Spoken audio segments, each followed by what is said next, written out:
Well, hey there, folks. I wanted to show you this drip irrigation. I would call it more of a light squirt irrigation than drip. As you can see, it puts water out at a pretty good clip even at the end of a run.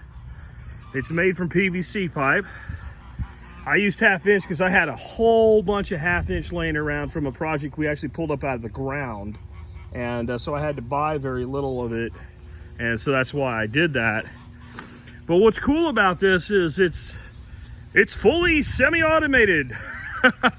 Yeah, I did something I think is really, really simple. I really didn't have everything out here I needed. I didn't want to put the money into, going to fully automated, if you want to call it that, where, some solenoid tripped on or whatever. And I'm out here every day anyway, during the growing season especially. I believe in keeping an eye on your garden. So all I've done, and I've done this in all 4 beds. I had some stubbed up 1 inch when we put these beds in. I just got some adapters and plumbed in a simple, cheap mechanical timer. So you can just simply turn it to the amount of time you want. I'd say about 15 minutes is gonna be all these beds need. And if you look down here, I have a valve that cuts the entire flow off. That's very useful when you have to do some kind of service work or something pops apart that you didn't plan on or what have you. And that I pretty much keep on full bore.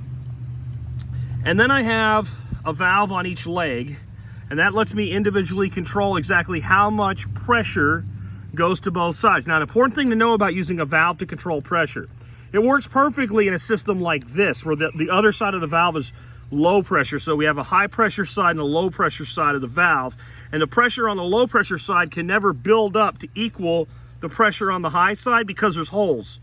If you try to use a valve to control pressure in a closed system, no matter how little gets through, eventually the pressure will equalize. So you can't do this with, use a valve for pressure regulation with, like, let's say an automated chicken water or something like that. Because since it's closed on the other side, it'll basically lock up because it'll come up to full pressure. Here, that can't happen. So we're able now to just come out, and you see it works everywhere. You will get places like this one right here. You can see right there, there's a little bit of from the drill. So I'll have to go around now that I'm done and find spots like that. But that's exactly what happened there, is there's a little bit of slag in that hole. So just run the drill in and out of it. And the other thing you can do is you can just, let's see if this will fix that one. You can just spike the pressure. You can see how much pressure there really is, and kind of turn it down till you get the amount you want. Yeah, that took care of that. So actually it didn't. We're gonna need to get in there with that drill bit until we get them all done. But overall, I'm very pleased with it. And I'm pleased with the fact that I can run all 4 beds simultaneously. And that's because, as you saw, we're using a fraction of the available pressure here. Again, all the way at the end, we still have plenty of water flow right there.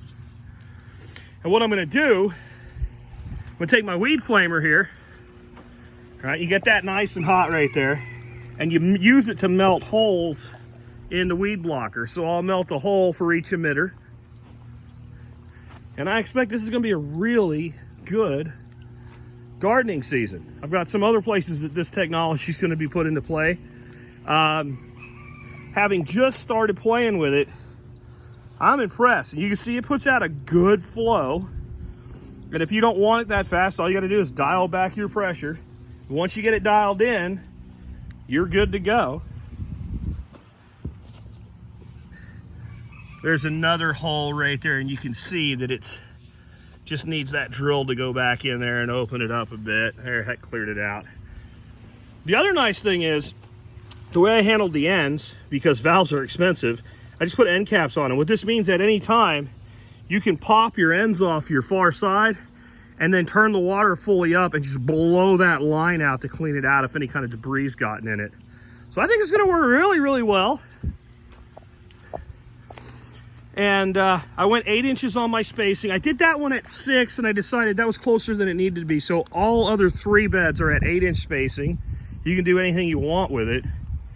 And I was told by a lot of people, it's not gonna work. That pressure's just gonna blow that thing out of there, or dig a hole in the ground, whatever. As you can see, it is a nice, gentle flow. And when there's a hole here for that to go in and contact soil, you know, it might be a 10-minute cycle every other day. I think in our summer, it'll probably be a 15-minute cycle every day. But total control. Really stupid simple. What am I using to drill the holes? A 1/16 inch drill bit. And I found, you can see I got a little bit of the material from the weed blocker. I gotta get off that drill bit. But the ones that are made to pop into a little impact tool like this, they seem to clean that hole out better. The one over there that was giving me trouble, I did with just a plain bit. And so I started using this little one here, and I'll put a link where you can find these things in the video notes for you. It's done a much better job. I don't have any of them over here that are giving me headaches like that, so I'll take that bit and go back over those other couple. But hanging out with the Muscovies, I think I'm about done for the day. I got a lot more work to do. It's been kind of a overcast, cold, wet weekend. I got almost nothing done yesterday at all. But today I got this finished up. Wanted to share it with you guys. And if you have any questions, post them in the comments. I'll try to get you some answers, but there's not really much to this. And I think a lot of times people don't do things like this because they're worried about what if?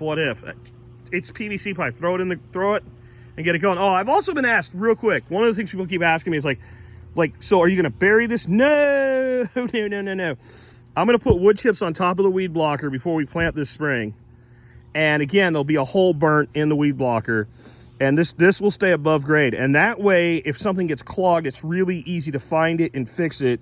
I'll keep a little piece of wire out here like a marking flag in one of the beds. And then that way you can just kind of poke it in there and open it up if you do get some dirt in it or something like that. Anyway, drip irrigation. Super easy, super simple, and partially automated because it doesn't start by itself, but it does stop. The other thing is you want to make sure that you plumb that piece in a way that it's easy to remove. So you can see I use these adapters. They sell at Home Depot and Lowe's right here. So just by unscrewing those fittings, I can pop that out. This entire assembly from here to the ground is glued except where it's screwed. It's either glued or screwed. And then from here, this is all dry fit because it's on the low pressure side. And that way this is easy to service. If I want to replace the weed blocker or do away with it, whatever, pop it out, do your thing, or like servicing it every year, pull it out, put down a layer of compost or what have you, put it back, all nice and easy. And then this assembly right here will come off in one piece, this whole top part unscrewed from there. And then everything below it, except for the part that's screwed together right here, also glued. I tried to do that dry fit. I got a shower only once. Fool me once, shame on me. Fool me once, shame on you. Fool me twice, shame on me. I'm not gonna get sprayed again. Take care, guys.